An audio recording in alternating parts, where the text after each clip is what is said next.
So in the last few movies, we've been discussing the difference between the system families and the so-called non-system families, component families, loadable families. They've had a lot of different terms. From now on in the training series, we're going to refer to anything that we can manipulate in the family editor simply as a family, just to make it a little bit easier. In this movie, I would like to focus on two major classifications between the so-called component or loadable, or as we just said, families that we can modify in the family editor. And that would be the model families from the view-specific or annotation families. Now, this diagram that I have on screen sort of encapsulates all the different kinds of elements that are available in a Revit project. And some of these are strictly in the project environment, some are in the family environment, but it does a pretty good job of summarizing at a high level how everything fits in. On the model side of the branch, we can see that it branches into two subcategories of host elements and component elements.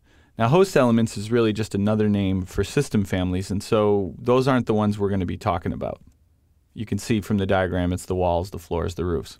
The component families is the loadable families, or the ones in the family editor that we're going to be talking about, and those are our model elements that we can put our hands on, that we can touch, that are part of the building. So if I clarify, both host and component elements are real things that you can touch and represent actual objects in the project that represent real things, but it's only the component side that are the ones that we can actually manipulate in the family editor. So for the coming chapters, those are the ones that we'll be looking at.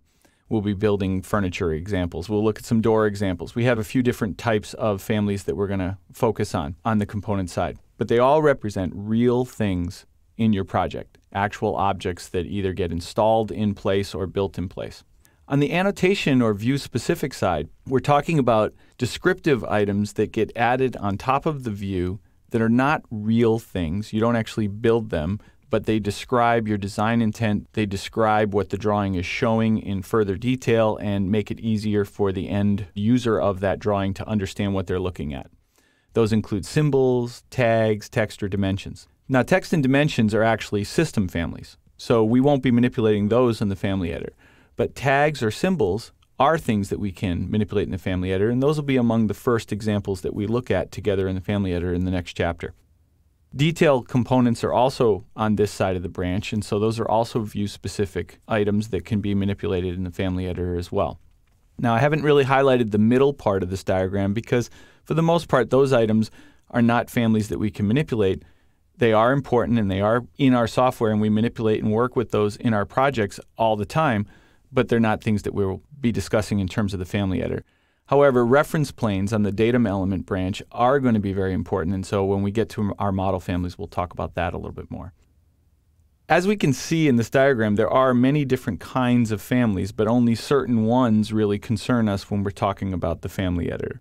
And for the most part, they break into these two overall classifications of model versus annotation or view-specific families, and that will really be the focus of the majority of this training series, with the larger focus being on the model families and a small focus on the annotation families.